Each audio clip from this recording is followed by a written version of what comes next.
Good day mga kaputbol. Yan o. Kamusta kayo? Kamusta tayo? Sa tayo ay mabuti. So meron dito mga sapatos mga idol na nabili ulit sa ukay-ukay sa Tagaytay. Ayan. Ito. Tsaka ito spike shoes. Ayan o. So Kelme. Maganda tong brand na to ha. Akala nyo hindi kilala. Pero maganda yan. Pero ito yung legendary na mga pamputsal. Ayan. So meron din tayo. So mamaya i-review natin kung gaano siya kaganda at kung gaano ka sukat sa paa natin yan mga idol.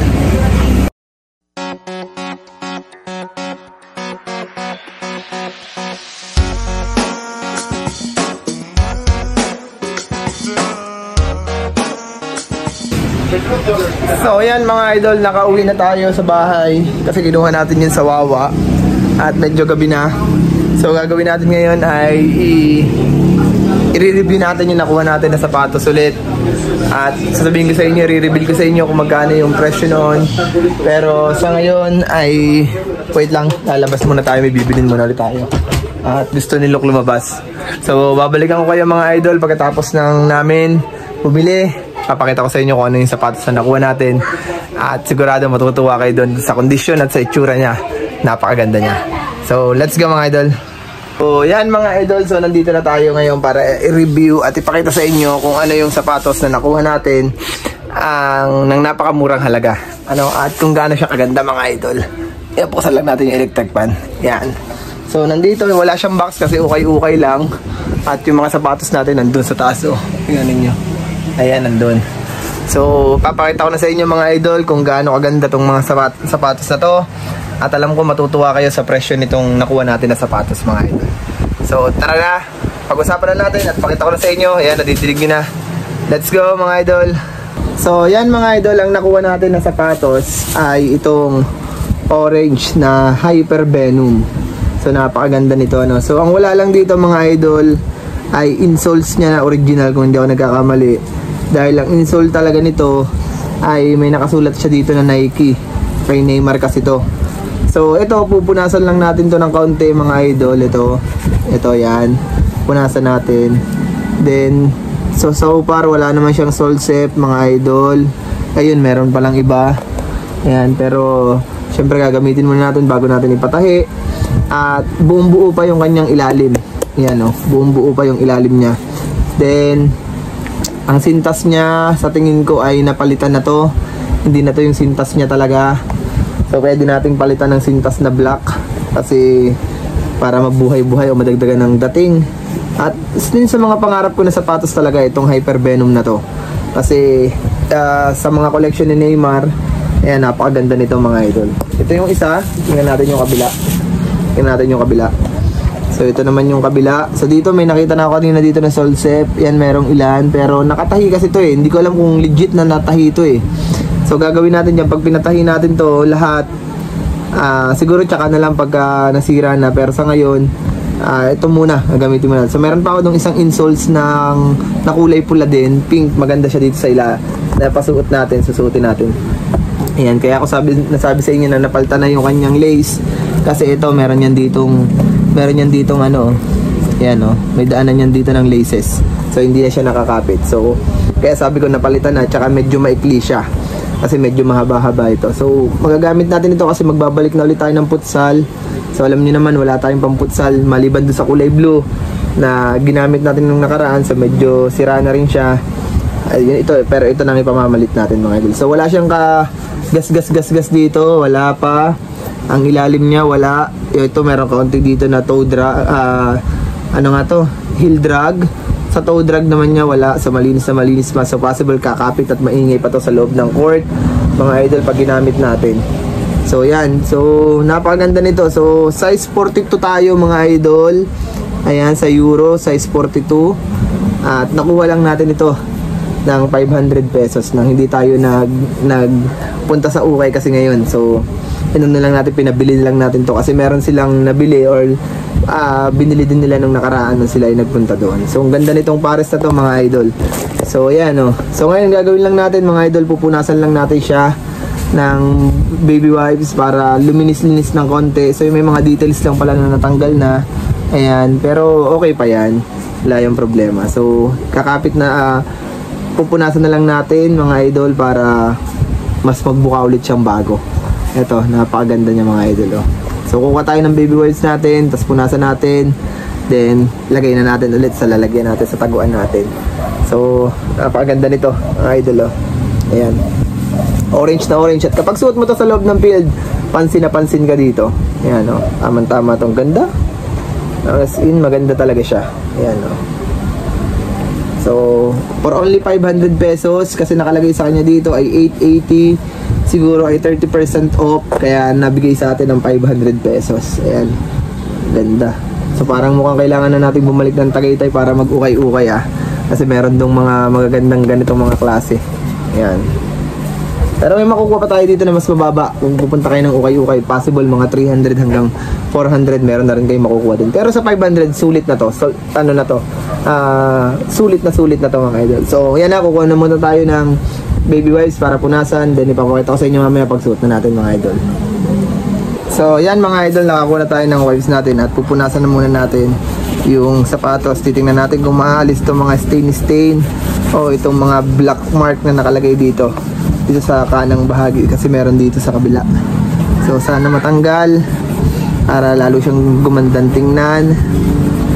Yan, para lalo siyang gumandang tingnan. Yan, ganito lang muna natin kasi magmumukhang bago to mga idol, maniwala kayo sa akin. Ayan. So pagka ito ay hindi natanggal, ay di ito yung mga pinaggamitan, kasi baka ginamit sa turf or kaya ginamit sa Taraplex. So kumakapit talaga yung kulay ng ganong mga laruan sa sapatos. So yan, ito hindi matanggal.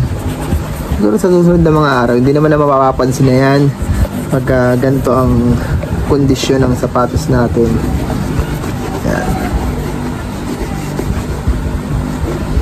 Yan.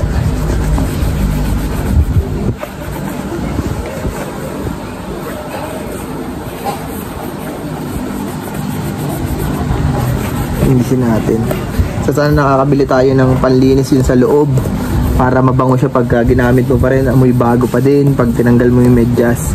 Pero sa ngayon ay gagawin na lang natin ay ispiran lang natin siya ng air freshener. Yan, maganda-ganda din yung panlinis eh. Medyo natatagalan tayo din sa kabilang, ito sa side na to kasi meron siyang mga itim-itim. So ito naman kabila mga idol. Yan, punasan natin. Yan, punasan natin para matanggal, maalis.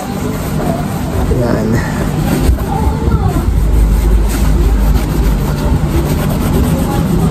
Yan.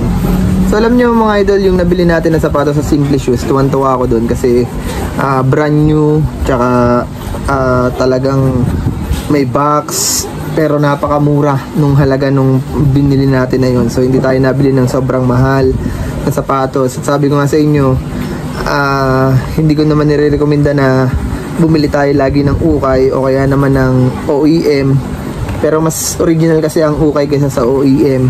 Pero may mga nadating na rin sa ukay-ukay na mga local. Ayan, so yung mga imitation, kumbaga kaya mas maganda talaga na dun kayo bumili kasi mura yun, swak yun sa budget natin. Ayan, mga running shoes yun kasi ngayon ang ating natitripan na suotin, mga running shoes. So ayan, nakapagpalit na tayo, padalawa na.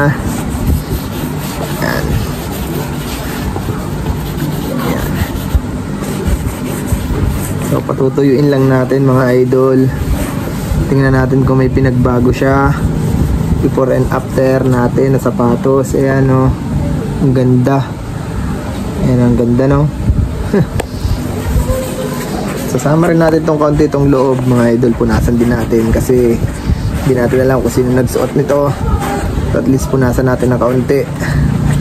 Ayan, para yung medyas naman natin ay kahit papaano ay maging malinis din pag sinuot natin. So usually malalaman mo na rin sa sapatos kapag siya ay original o hindi dito sa tongue part niya. Usually kasi yung mga sapatos na original may mga ano yan dito, may mga code. So ito wala. So kaya minsan nag-aalala tayo kung bakit napapasok na rin ang ukay ng mga imitations sa sapatos. Ano? Kaya dapat magaling ka rin pag nasa ukay-ukay shoes ka. Magaling ka sa mga ganitong klase.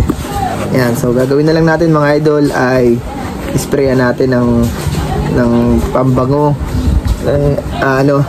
Pwedeng alcohol o kaya ay Glade. Ayan, so para mawala yung kanyang amoy. So ayan. So ito na yung itsura niya mga idol. Ayan. Ganda. Po. Ayan, ang ganda mga idol. So ayan. So ayan mga idol, natapos na natin nalinisan ng ating sapatos. Ayan. So hindi natin to pwedeng amuyin kasi hindi natin alam kung saan to galing. Pero pag bago pwede mo yung amuyin. Fresh na fresh. Pero sa ngayon hindi mo na mga idol. Ano? Hello? Galing ka na? Ayan, galing na daw siya. Huwag mo smell. Ayan. Fresh na, so nalinis na natin sa mga idol. So ayan mga idol, ito ang ating nabili sa ukay-ukay ulit na halagang 500 piso. So papalitan lang natin yan ng sintas kasi medyo maikli yung sintas niya. At maraming salamat sa pagsama ninyo ngayong araw na to mga idol sa sa vlog natin. Ayan. Look, I can smell this one. Yan, so Daddy, I can smell. okay, you smell that. Daddy, tingin. Tingin ako. Patingin sa vlog. Wow! Bango! Fresh So fresh. So yan mga idol, maraming salamat. and go. Don't forget to subscribe Yes, for YouTube. sa YouTube namin. And mag-like, mag-share kayo palagi ng aming pong mga video. So maraming salamat po sa mga nanood. Sa konting-konti na lang, makakasweldo na tayo kasi sa $80 na. So $20 na lang yung kailangan natin bunuin mga idol. Tulungan nyo na ako doon. So maraming salamat sa inyo. Ingat, kita-kits tayo sa susunod na vlog. Bye!